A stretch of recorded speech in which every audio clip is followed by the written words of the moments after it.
It's 3 o'clock. I think we'll call meeting to order.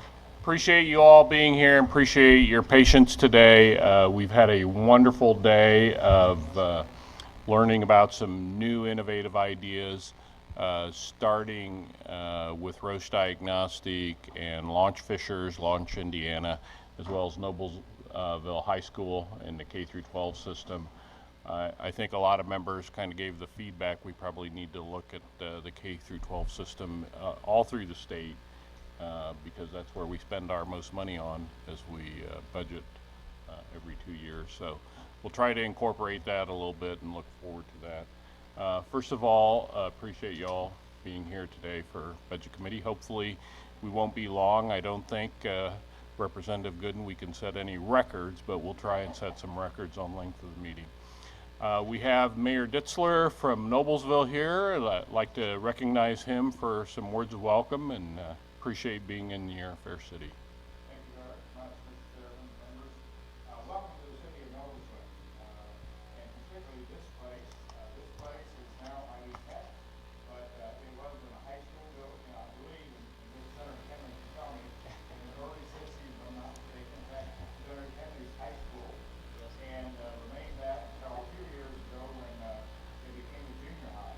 But frankly, we would not be sitting here today if it wasn't for each of you that thought enough, Hamilton County, City of Noblesville, Tennessee, and being able to get this going. We thank you for your support. Have great cooperation between state, county, and the city of Noblesville. And again, I will not brag a whole lot, but nonetheless, I do want to welcome you. We know what I know, certainly, wrestling with budget, what you do, and we thank you for your service. Tough job. We really respect what you do, being on the budget committee particularly, and what you do for the city. Welcome to the city of Noblesville. Thank you very much and thank you.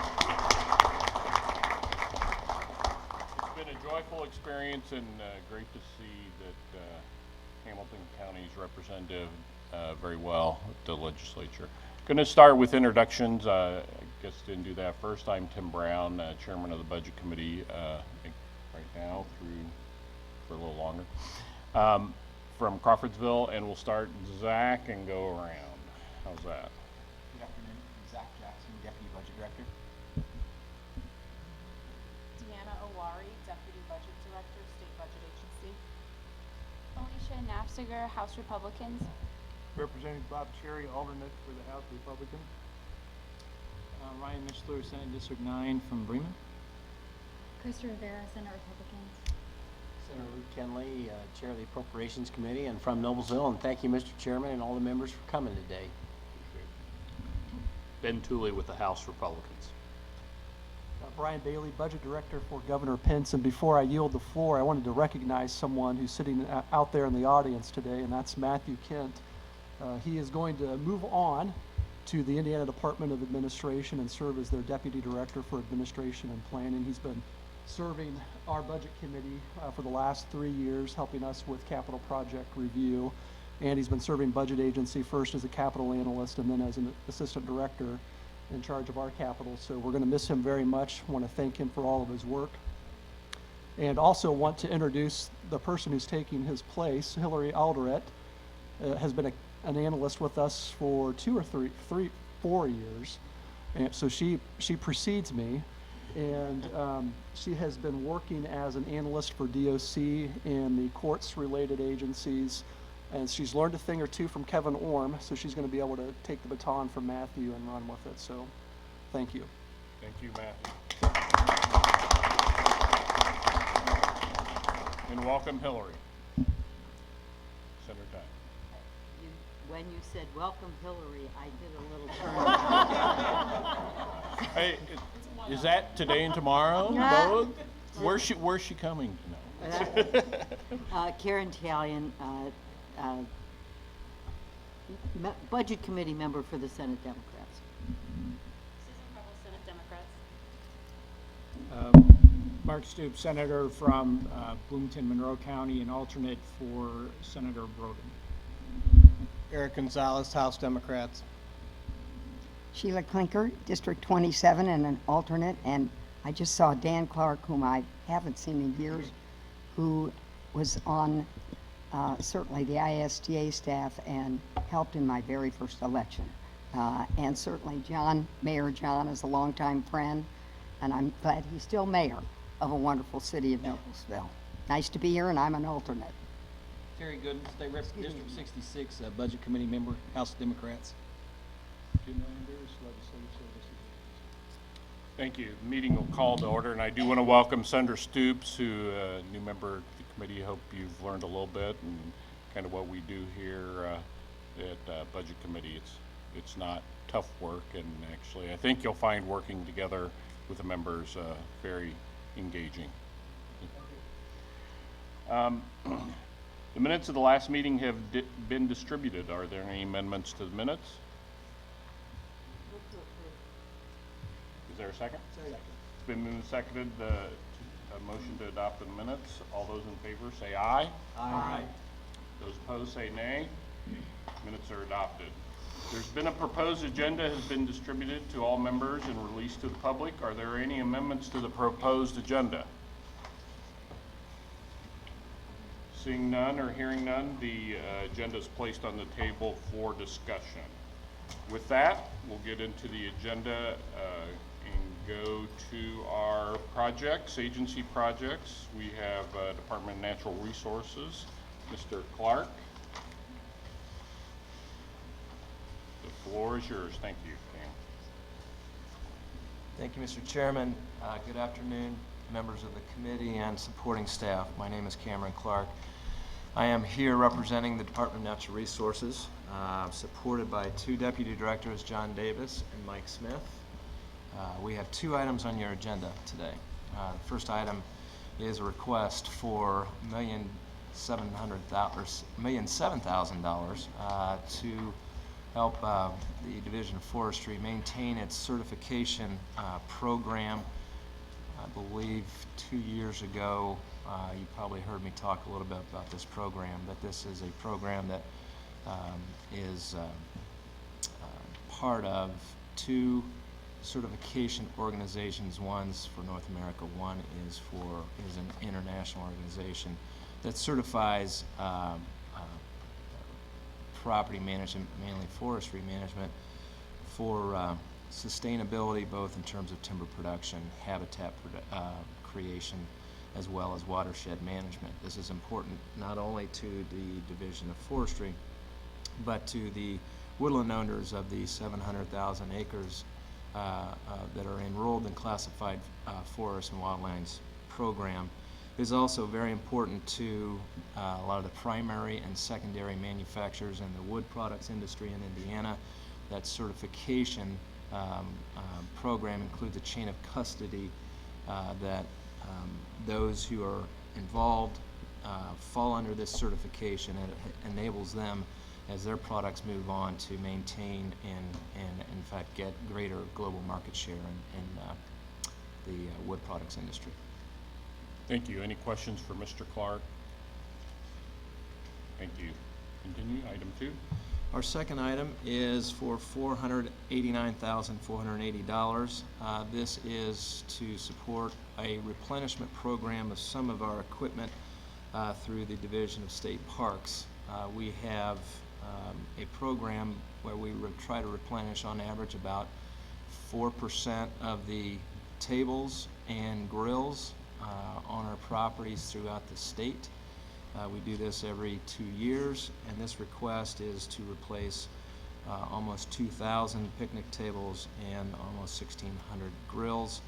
Through high demand, heavy use, and the weather impacts, a lot of our equipment hits its life expectancy fairly early in the range of life expectancy.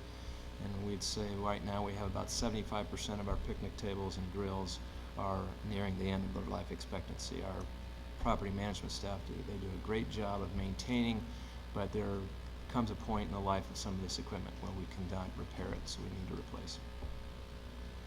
Thank you. Any questions for Mr. Clark? Representative Klinker. Question. I see beautiful tables made by the Department of Correction folks. Do you have the Department of Correction work with you on picnic tables? The Penn Products folks, yes. Yeah. And they are very well built, very sturdy, as they have to be given the amount of use and sometimes abuse that they take. But a certain percentage of these tables are also ADA compliant, which is kind of a neat feature. An extra couple feet are added to the table, so somebody who is mobility restricted can get up to them and don't have to worry about those benches. So neat products that they make. Last year we talked, and this is kind of an aside from these two issues, last year we talked quite a bit about the weather impact on visitation to our state parks and different recreational areas.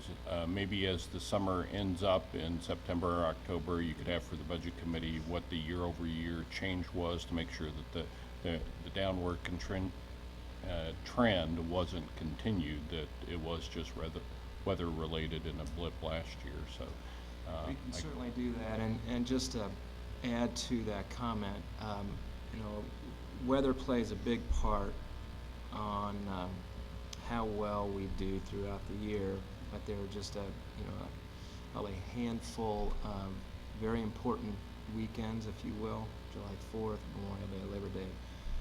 Those, if we have good weather on those, it makes a huge difference. If we have bad weather on those weekends, it does have a great impact on our bottom line throughout the year. So I think as we budget or go into the budgeting process, maybe it'd be good to see what the trend was this summer, and hopefully we'll all say a few words for good weather on those. Right, we had relatively mild temperatures last year. We just happened to have a lot of rain last year, and that had a big impact. Thank you. Any further questions for Mr. Clark? Thank you very much for coming. Mr. King, the State Museum.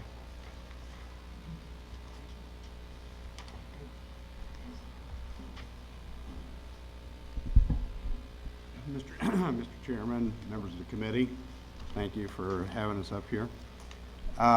We're here to request that we release the $2 million bicentennial capital appropriations, which was in the budget this last biennium.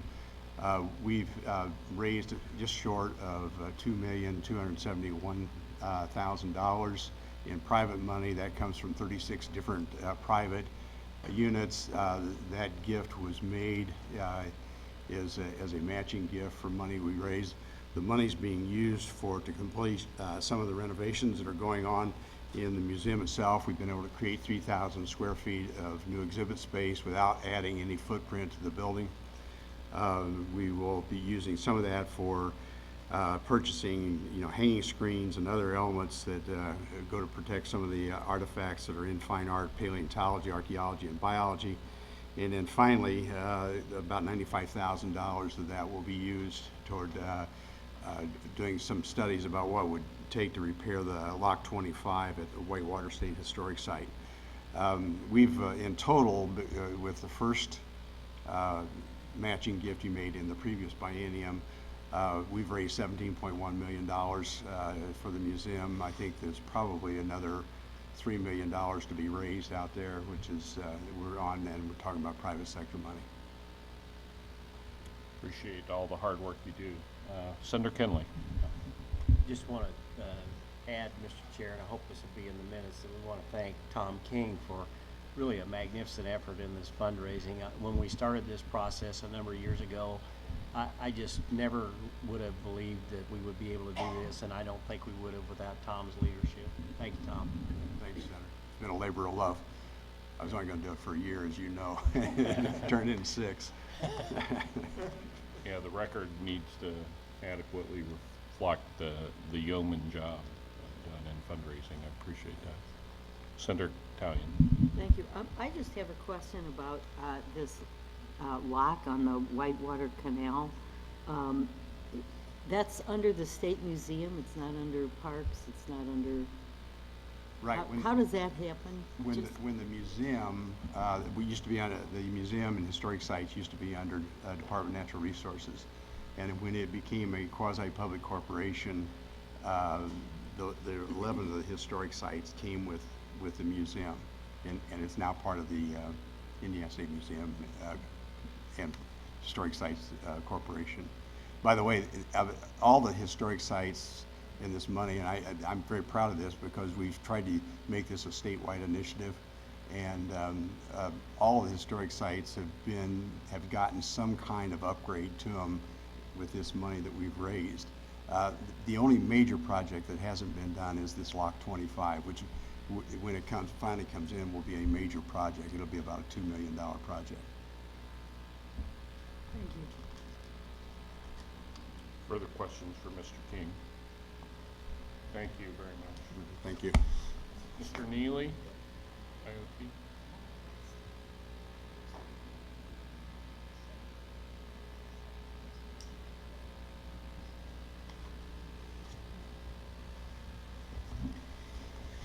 Thank you, Chairman and committee members. Thank you. Dwan Neely here representing the Indiana Office of Technology, and I have with me our state's Geographic Information Officer, Jim Sparks. We're here today to request approval for $1,092,774 to support the mission of the Indiana GIS mapping standards that are outlined in Indiana Code 423.7.3. Part of the mission for the mapping standards includes ortho imagery for the state of Indiana. A previous ortho imagery project was conducted in 2005 and was updated again in 2011 through 2013. The ortho imagery is used by agencies inside the state, such as NDOT, IDEM, DNR, Department of Health. They use this in a myriad of their daily operations, from permitting, planning, land acquisition, flood analysis, disaster preparedness and response. The imagery has also been invaluable for natural hazard planning and exercises related to dam safety and flood inundation.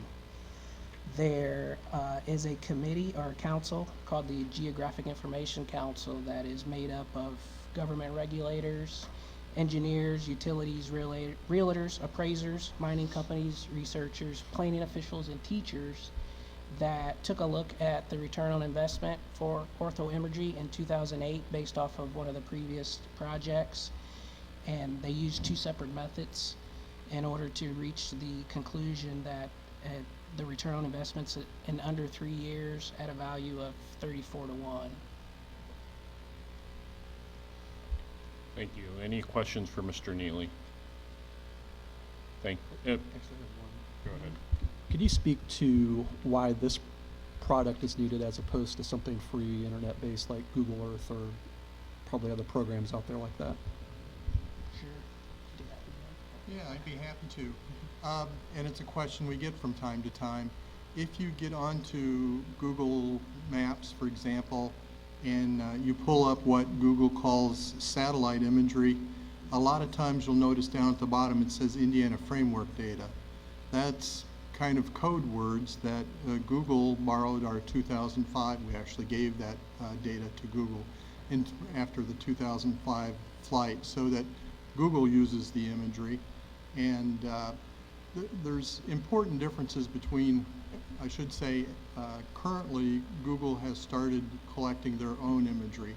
And what we're really talking about here is very well controlled aerial photography. The problem with using Google's imagery in those areas that they have it is that Google doesn't provide metadata, which is extremely important when we're trying to make decisions based on that imagery. So we don't know the day that it was acquired, we don't know how it was controlled, we don't know how accurate it is, we don't know what its resolution is, and we have industry standard metadata that comes along with the state's imagery. In addition, Google likes pretty photography, so a lot of times, most of the time, their imagery is taken with leaf-on trees. We prefer to see what's underneath the trees, as do our local government partners. So when we fly the missions to our own specifications, we can control when that flight happens. Good point. Any other question? Thank you very much. Thank you. Thank you for coming. Next, the plethora of university projects, Mr. Hahn.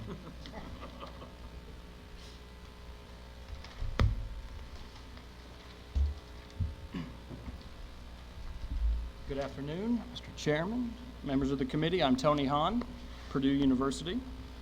I have a privilege to be before you today with two projects, and I believe the only university projects. There's no building at any other campuses? I can't speak for the others. Holy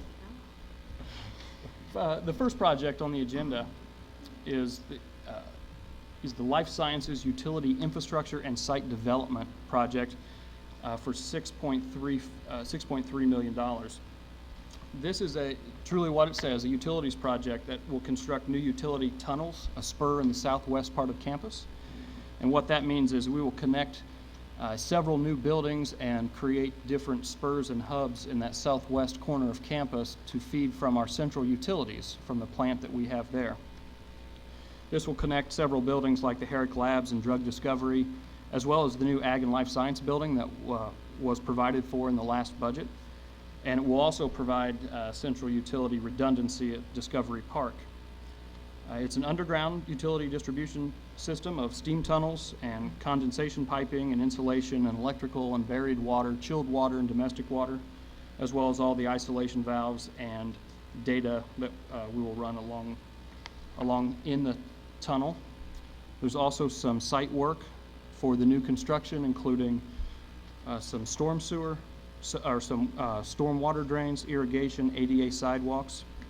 The project is a total of $6.35 million, and that comes from a fund called Infrastructure Reserves, which as of earlier this year had a balance of $14.9 million. Infrastructure Reserves is funding that originates through non-public allocations for future building purposes, contains no student fees, no state appropriations, and the sources are often what we refer to as F&A, or facilities and administration. When I work for the state, we often call that indirect cost. So whenever we have a sponsored program or a grant, we're able to capture some of that to pay for the facilities and the administration of that grant, or F&A. So when we do that for sponsored research or grants, we peel off a part of that for future infrastructure work to support the buildings where these grant activities take place. It also could be investment income and other miscellaneous non-student, non-state income. Does that infrastructure reserve account, so as you get more grants or more grants awarded, it would replenish itself because it would be proportional to what the grant is, or?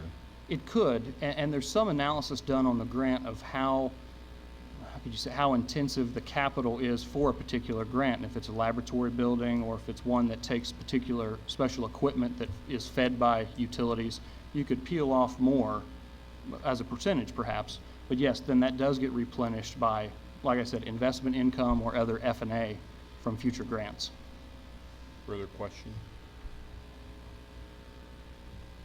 Thank you. Number two? The second project for your consideration is actually a request for approval of a lease with the Purdue Research Foundation to accommodate the Indiana Manufacturing Institute, which houses Purdue's Institute for Advanced Composites Manufacturing Innovations, or IACME, that project, and also to co-locate and expand our next generation manufacturing research. Now, if IACME sounds familiar, it's when we hosted this committee on campus in August of last year, we gave a presentation from Dr. Byron Pipes, who is the lead professor on that IACME project, as well as our composites specialist. We were selected as part of a federal Department of Energy initiative with several other universities to develop composite materials to save weight and energy in the automotive and transportation industry. And then our focus is not just to develop the composites, but also how to develop the manufacturing processes that fit so nicely into the portfolio of what our state does here in Indiana. It's a 5-year public-private collaboration, the Department of Energy, and we have also been given some support from IEDC from the 21 fund. If you recall back at that August meeting, you reviewed that as well. The lease itself is for approximately 30,000 square feet of a facility in the Purdue Research Park. The lease is for 50% of the building, and the other half will be for public or private enterprises who are interested in manufacturing that's related to the collaboration we're doing with composites. It's a specially built building that will contain things like a wet room, sanding room, a testing room, a molding room, an additives lab, and it's an opportunity to expand and collate our INMAC, which is our Indiana Next Generation Manufacturing Center, which is a line item in the budget, to move that to the composites lab as well to grow their ability. We've got some unique research that can be done there, and we'll target several grants through likely agencies like NASA and Department of Defense and Department of Energy. And we have some great corporate support for the composites initiative through companies with Cummins, Boeing and GM, Gulfstream, Rolls-Royce. The lease itself is for 5 years with extension opportunities not to exceed 40. It is our goal that after these first 5 years, when the Department of Energy grant is complete, that we'll be a self-sufficient and operating center based on either other sponsored research or industry partnerships. The cost is $1.4 million per year for a total of $7 million, and you see the breakdown of the funds on the agenda, with some coming from Department of Energy, that's F&A, the Facilities and Administration Recovery as well. The IEDC funds $1 million from Purdue and $700,000 from University Gifts. One special note is that any specialized equipment or special improvements in the facility are amortized over the first 5 years of the lease when we have the guaranteed Department of Energy funds, so that any renewals that occur after those 5 years, the rate will be greatly reduced as all the specialized equipment and tenant improvements have already been paid for.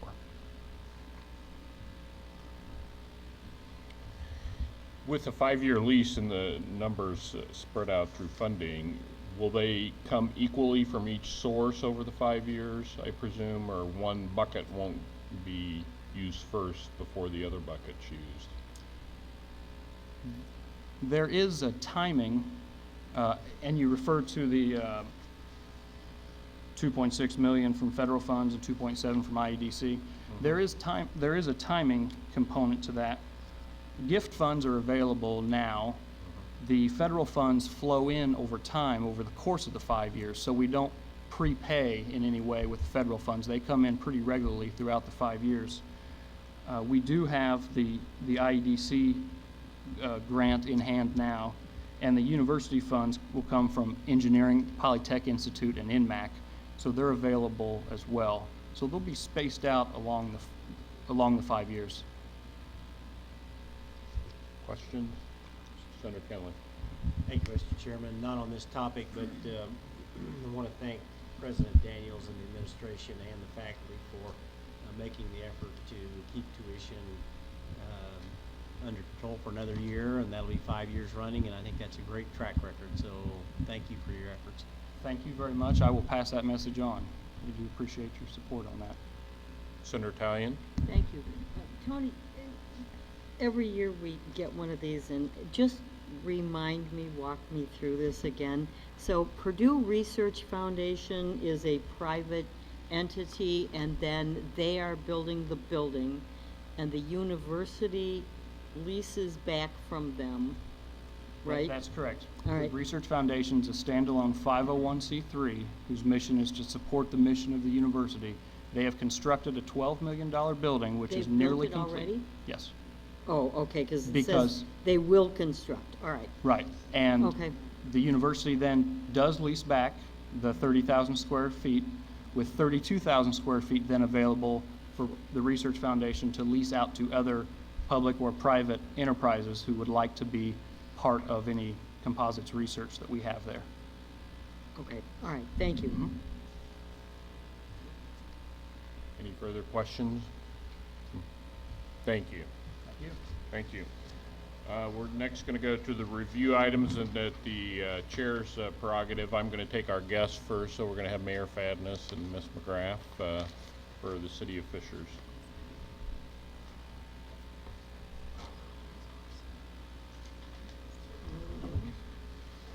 Thank you, Mr. Chairman. Budget Committee members, we appreciate the time today. On behalf of Deputy Mayor McGrath and myself, I'm Scott Fadness. I'm the mayor of Fishers. And I really appreciated the opportunity today to share with you guys a new and exciting proof of concept about how to generate organic economic development in our city in Fishers. Through the work being done at Launch Fishers, we think we have a unique opportunity to develop proofs of concept that can then be further shared with all aspects of the state of Indiana. Not only do we think we can do that, but over the last 3 years, we really do believe that we've proven a commitment, both financial and substantive in our programming, to share this recipe, if you will, for job creation in all 4 corners of our state. And so I do not want to belabor the application. I think one modification that's important to point to, at the request of Senator Kinley, we had a good conversation, and to demonstrate a further commitment by the city of Fishers, we are willing to commit that for every dollar that is captured in a certified tech park concept, that the city of Fishers will agree to invest $1 in the facility as well. So again, it shows an ongoing commitment that the city of Fishers believes in this vision and will continue to progress it. The only other couple points that I would like to mention is within there is also a commitment that we will spend $330,000 of anything captured in the incremental increase in the certified tech park for statewide initiatives. Finally, I'd just like to say thank you to the IEDC. They've been wonderful to work with, and we appreciate their support as we brought this application forward. I'd be happy to answer any questions that the board may have at this time.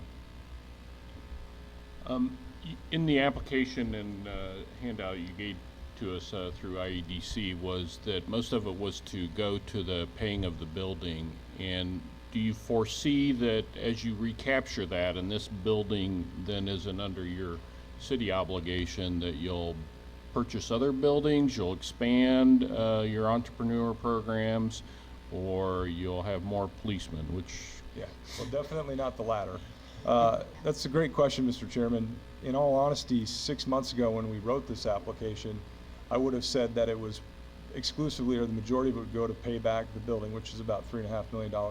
Today, we are about to cut the ribbon on the facility, and we are fully leased up. All 13 of our business suites are full. Our individual membership is at an all-time high of 575 members. We really only have about 15 spots left for businesses that are aspiring to become a part of this. So I honestly believe that as this has evolved and we've learned more about it, I think you will find the city more likely to invest in a further expansion of both the facility and the programming going forward. Senator Kinley. Thank you, Mr. Chairman. Thank you, Scott, as mayor, for your efforts here.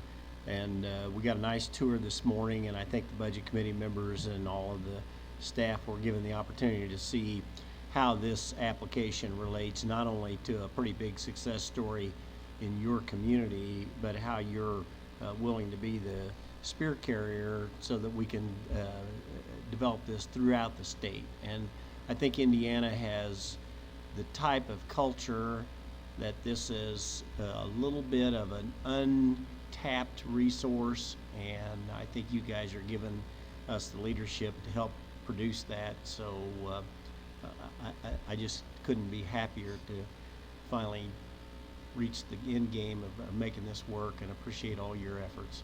Thank you, Senator. Mark from IEDC, do you want to add anything further?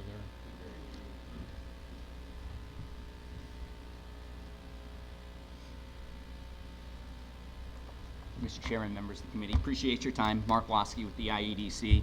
As evidenced by the application, the City of Fishers has developed a thoughtful and well-constructed plan that ties together the Commerce Park, the Nickel Plate District, with contributions from 2 state universities in order to further the emerging entrepreneurial sector that the city has targeted over the last few years.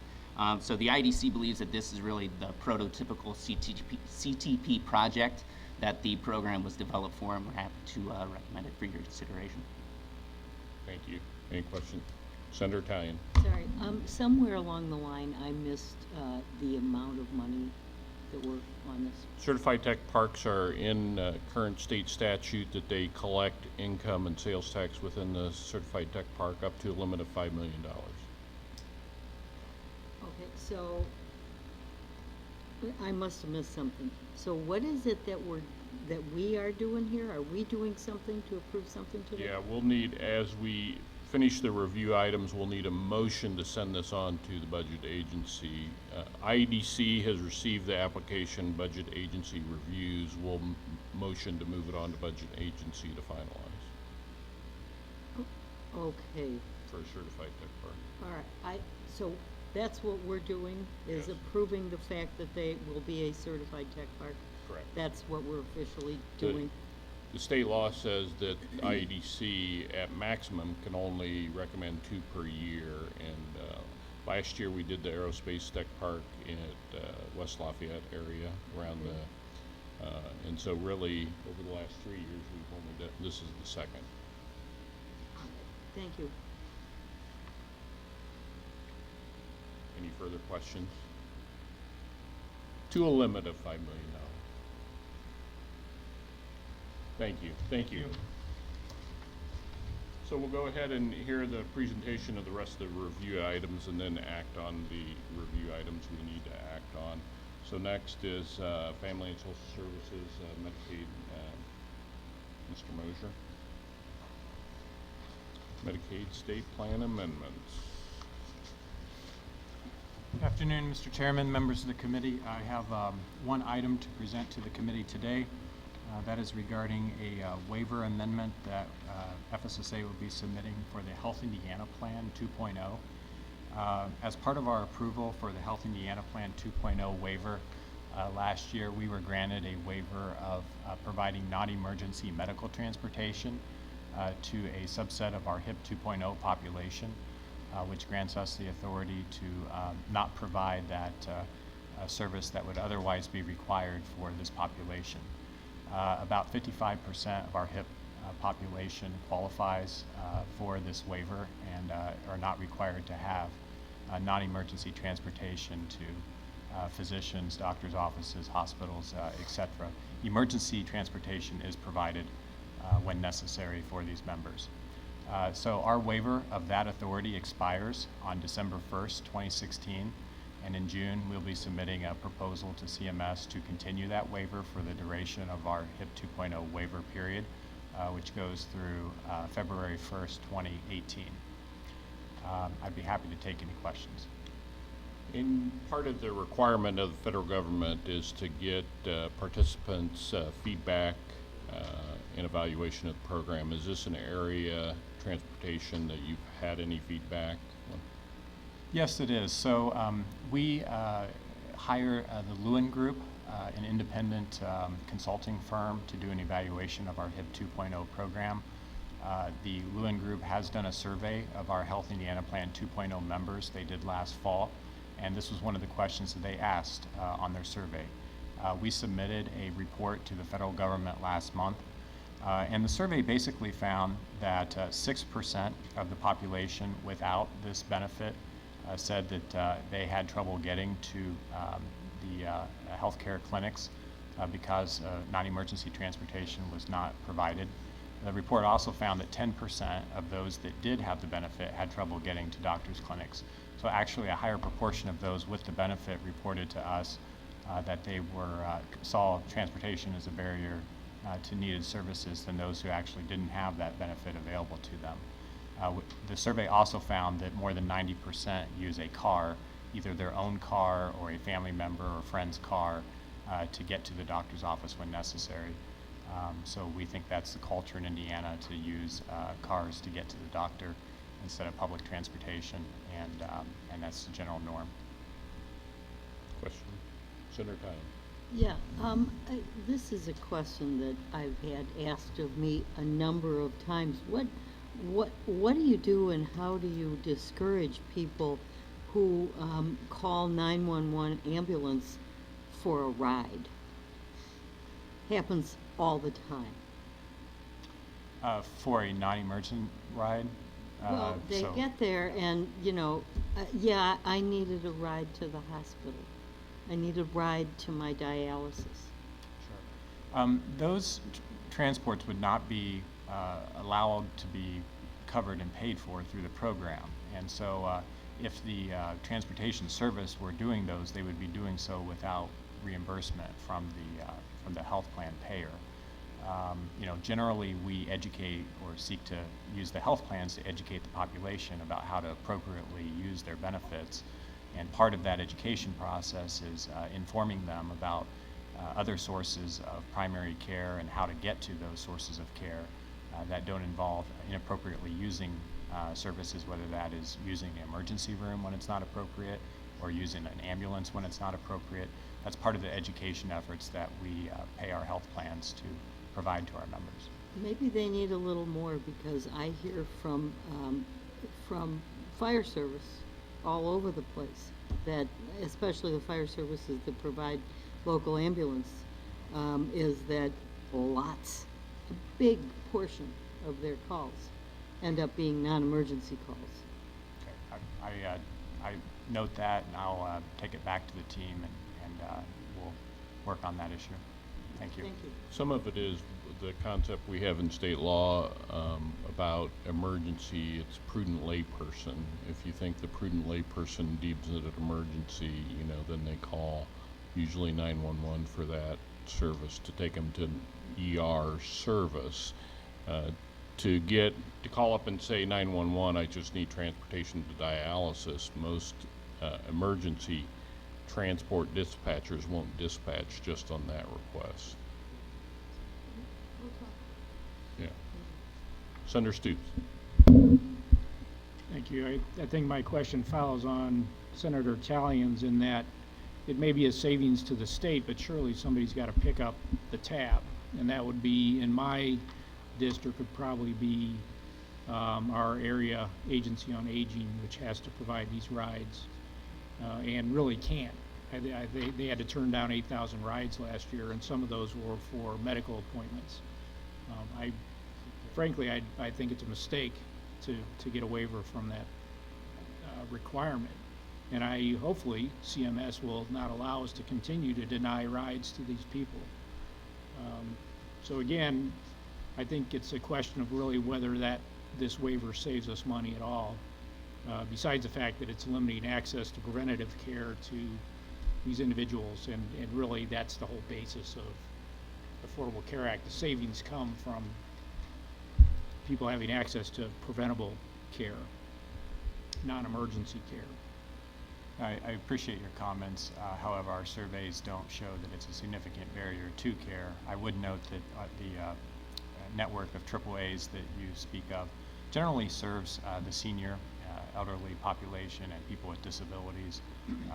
They generally don't have involvement with the members that would qualify for the HIP 2.0 program. Well, ours has a rural transit, which does not just focus on seniors. It's for all the community. Further questions or comments? Thank you. Thank you, Joe. Next, Department of Education, Ms. Risa Rigner and Caitlin Beatson. Did I not butcher the names too bad? Renee? That's not what I have. Anyway, sorry. Sorry for that. That's okay. That's okay. This is Risa Renee. She can introduce herself here if she'd like. Go ahead. I'm Risa Renee. I'm an assistant superintendent with the Department of Education. And my name is Caitlin Beatson, and I'm the coordinator of teacher recruitment and retention in the Division of Educator Effectiveness. And today we're here to request approval on the $2 million Excellence in Performance grant. And once we have your approval for the award amounts for the 30 school corporations that applied for and should receive these awards, we can enter into contracts with each of the districts and actually distribute that money. So you should have received the memo that we sent to the State Board of Education on April 15th. And an update to that memo, the State Board did approve the amounts on their consent agenda. So at this point, we just need approval from the State Budget Committee, and then we can move forward with entering into those contracts. And the individual award amounts for each district should be in a spreadsheet that you received previously as well. Any questions, comments? Thank you. Thank you. Thank you very much.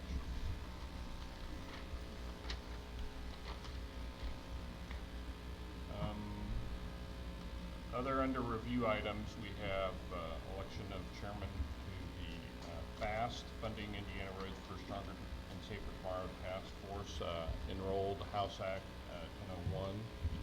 Director Bailey. Mr. Chairman and members of the Budget Committee, I'd like to move that Chairman Tim Brown and Senator Kinley serve as co-chairs of the first committee. The first task force is composed of 16 members, 8 of them are legislative. The 8 legislative members are divided evenly between the House and the Senate. I think it'd be appropriate to have co-chairs that shoulder that leadership responsibility evenly, and I can't think of 2 better leaders for that committee, so I nominate Chairman Brown and Senator Kinley. Can I have a second? Second. Second, thank you, Senator Talion. Any further discussion? All those in favor say aye. Aye. Opposed, nay. Thank you. With that, can we have a motion to approve and move forward the Fisher Certified Tech Park? Senator Kenley moved. Is there a second? Second. It's been moved and seconded to propose forward and move forward the approval of Fisher Certified Tech Park. Any further discussion? All those in favor say aye. Aye. Opposed say nay. Motion carries. With that, we have the agenda and review items before us. Are there any motions to remove any items from the agenda? Hearing none, I will entertain a motion to formally adopt the approved agenda and approved motions. So moved. Second. It's been moved and seconded, agenda be adopted. Further discussion? All those in favor say aye. Aye. Opposed, nay. Agenda is adopted. A few housekeeping things. We aren't going to meet, this is April, we're not going to meet in May. Probably next is July. I think the dates have been sent out, have they not, Deanna? So everybody should have the dates. They will be 2-day committee meetings as we go to different places around the state. And if any other issues come up that need to be on the agenda, please contact Deanna or myself as chairman, and we'll put those on. I appreciate everybody's indulgence today. It was a pretty packed day, but we did see a lot of important stuff that's happening in the state of Indiana, from education of K through 12 all the way to young adults as they become entrepreneurs around the state. So appreciate all your time and attention today. With that, we are adjourned. Thank you, Mr. Chairman.